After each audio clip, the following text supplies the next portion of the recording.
સર્વનાથને મારા જય માતાજી છે। આજના દિવસે પ્રતાપભાઈનો એક મીઠો ઠપકો આવ્યો છે કે ગામ ગઢુલા તમે નિર્માણમાં ભેગા છો તો આજ કેમ નથી બોલતા। પણ પ્રતાપભાઈ સત્ય વાત એવી છે કે અમારી હોથી કોઈ વાત તમે પોગવા જ દેતા નથી।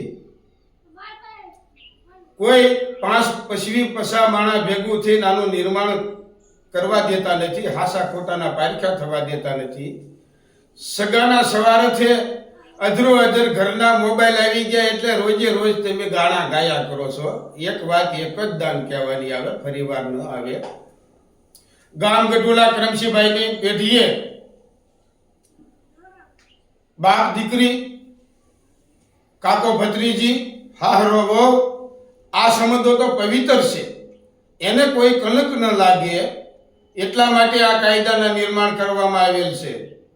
અને સર્વનાચના હારા વિચારો ભેગા થઈને એકતા બની હવા 55 અને હાથને 17 બધાની પણ સહી છે।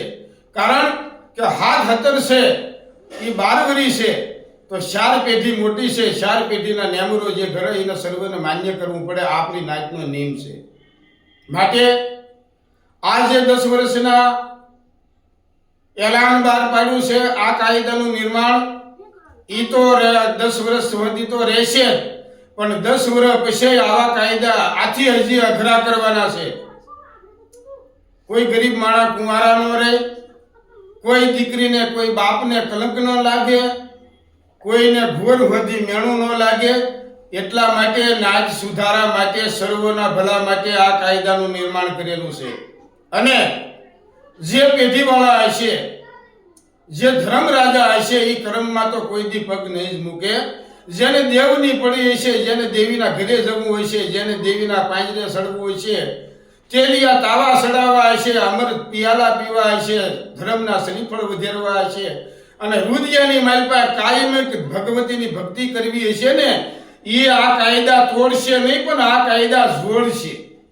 કારણ કે જેને નીતિ ધર્મ માથે રહેવું હોય ને એને મહારથી કહેવામાં આવે છે। આવા મહારથી સુધી કોઈ તમે વાત પોગવા દેતા નથી। કોણ હાસું છે કોણ ખોટું છે એનો આપણે ખરો ન્યાય કરીએ ભાઈઓ। એમ નામ તમે નકરા મોબાઈલોમાં વાતું કર્યા કરોમાં ખરેખર ગમે તે પેઢીએ તમને જે હારી પેઢી લાગે તે, અને સનભાઈ ગમે એ નાતના દીકરાની પેઢી હોય, સ્વાજેલીઓ, માથા હોળીઓ, સારોલીઓ, કારોળીઓ, કોઈ પણ પેઢી વાળો હોય ત્યાં ભેગા થાવ ભાઈઓ, અને આનો જે વખવાદ હોય એનું આપણે નિર્માણ કરીએ। 1-2 વખવાદ અત્યારે મોટા પાયે હાલી રહ્યા છે, એ 2 વખવાદની મને ખબર છે। જેને જેવી પેઢી માથે ભરોસો આવેલ, સર્વોને એમ લાગે કે આ પેઢીએ આપણે નિયા કરશું, આપણે ભેગા થઈશું, તો આપણે ભેગા થઈ બંને મોદાનો આપણે કેસ હાથમાં લઈ પછી આપણે સર્વનાથથી જે ગજરો ગૂંથવો હોય આપણે હોવથી ગૂંથીએ। આમાં એકાબીજી માથે પીડ્યા જેવું નથી, એકાબીજીમાં સામે કોઈ વિરોધ કર્યા જેવું નથી। ધર્મ અને કર્મમાં આપણે કોઈને સાથ આપવાનો નથી અને ધર્મને કોઈ દી આપણે નમવા દેવાનું નથી। આ કાયદા રાખવાના છે, તોડવાના નથી। આ વાત મારા અંતરથી હું સત્ય વચન બોલું છું।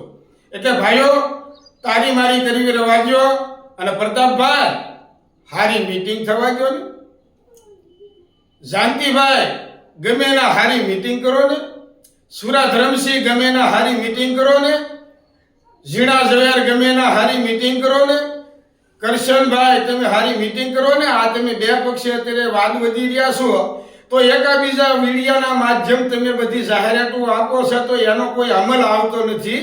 હું ઘણા સમયથી તમારા મીડિયા જોઉં છું, મારે તો જો આવો ફોન છે, મારે બીજો ફોન નથી, પણ છોકરાઓ મને કહે કે આપણી નાચમાં આવો વખવાદ આલી રહ્યો। બાકી કોણ મીડિયા કેવા બનાવે એ મને ખબર નથી।